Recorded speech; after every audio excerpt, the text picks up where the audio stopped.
রাজবাড়ীর দৌলতদিয়া ৩ নম্বর ফেরিঘাটে পদ্মা নদীতে তলিয়ে যায় সৌহার্দ্য পরিবহনের একটি যাত্রীবাহী বাস। মুহূর্তের মধ্যে ঘটে যাওয়া এই দুর্ঘটনায় এখন পর্যন্ত ২৬ জনের প্রাণহানির খবর পাওয়া গিয়েছে। তবে এই শোকাবহ ঘটনার সমান্তরালে একটি যান্ত্রিক প্রতিবন্ধকতা নিয়ে দেশ জুড়ে চলছে তীব্র সমালোচনা। প্রত্যক্ষদর্শী এবং বেঁচে যাওয়া যাত্রীদের দাবি, বাসের জানলার ঠিক মাঝখানে থাকা একটি মাত্র লোহার রড বা পাইপই মূলত অনেকের বাঁচার পথ চিরতরে বন্ধ করে দিয়েছে। যখন বাসটি পানির নিচে তলিয়ে যাচ্ছিল, তখন প্রতিটি জানলার কাচ ভেঙে ভেতরে থাকা মানুষগুলো শেষবারের মতো পৃথিবীর আলো দেখার চেষ্টা করেছিলেন। কিন্তু সেই লোহা আর কাচের দেয়াল তাদের আর বের হতে দেয়নি। দুর্ঘটনা কবলিত বাসটি যখন নদীর গভীরে তলিয়ে যাচ্ছিল, তখন অনেক যাত্রী জানলার কাচ ভেঙে বের হওয়ার আপ্রাণ চেষ্টা করেছিলেন।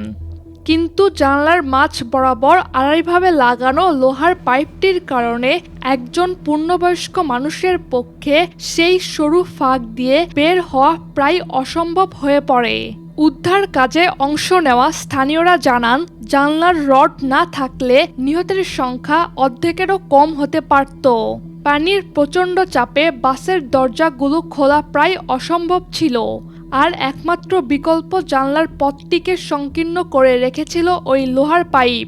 এই পাইপটি চুরির হাত থেকে রক্ষা বা যাত্রীদের হাত বাইরে বের করা ঠেকাতে লাগানো হলেও জরুরি মুহূর্তে এটি সবচেয়ে বড় ঘাতক হয়ে দাঁড়িয়েছে। এই বিষয়ে লেখক ও ধর্মীয় আলোচক মুফতি নাজমুল ইসলাম কাসেমি নিজের ভেরিফাইড ফেসবুক অ্যাকাউন্টে লেখেন, হয়তো অনেকেই জানলা দিয়ে বের হওয়ার চেষ্টা করেছিল, কিন্তু এই পাইপটার জন্য পারেনি। জি, এটাই বাস্তবতা। জাস্ট একটা লোহার রডের কারণে আজ অনেকগুলো প্রাণ ঝরে গেল। সামাজিক যোগাযোগ মাধ্যমে হাজারো মানুষ এই একই ক্ষোভ প্রকাশ করছেন। বিশেষজ্ঞদের মতে, আমাদের দেশের গণপরিবহনের নকশা কেবল ব্যবসায়িক স্বার্থ বা ছোটখাটো নিরাপত্তা মাথায় রেখে করা হয়, কিন্তু জরুরি অবস্থায় যাত্রীদের জীবন রক্ষার বিষয়টি এখানে বরাবরই উপেক্ষিত। বাসের এই নকশা শুধু আধুনিক নয়, বরং জীবন বিনাশী এক ব্যবস্থার প্রতিফলন। বিশ্বের উন্নত দেশগুলোতে গণপরিবহনে এমার্জেন্সি এক্সিট বা জরুরি বহির্গমন পথের উপর সবচেয়ে বেশি গুরুত্ব দেওয়া হয়। সেখানে জানালার কাচগুলো এমনভাবে তৈরি যেন এক আঘাতেই ভেঙে যায় এবং সেখানে কোনো প্রতিবন্ধক থাকে না। কিন্তু আমাদের দেশে বাসের বডি তৈরির সময় যে রড বা পাইপ ব্যবহার করা হয়, তা মূলত নিরাপত্তার নামে এক প্রকার খাঁচা তৈরি করে।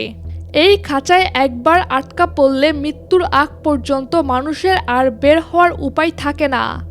দৌলতদিয়ার এই ট্র্যাজেডি আমাদের চোখে আঙুল দিয়ে দেখিয়ে দিচ্ছে যে আমরা আমাদের নিজেদের তৈরি যান্ত্রিক খাঁচায় কতটা অসহায়।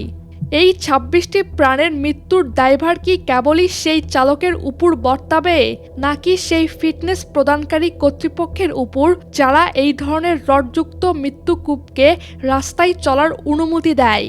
পরিবহন মালিক এবং বডি নির্মাতাদের এখন সময় এসেছে পুনর্বিবেচনা করার। প্রতিটি বাসের ডিজাইন এমন হওয়া উচিত যেন দুর্ঘটনায় জীবন রক্ষা সহজ হয়। জানলার মাঝখানে এই রড তুলে দিয়ে বিকল্প কোনো নিরাপত্তা ব্যবস্থা ভাবা এখন সময়ের দাবি। অন্যথায় প্রতিটি দুর্ঘটনাই হবে এমন এক ট্র্যাজেডি যেখানে মৃত্যু হবে অবধারিত এবং মানুষ হবে শুধু নীরব দর্শক।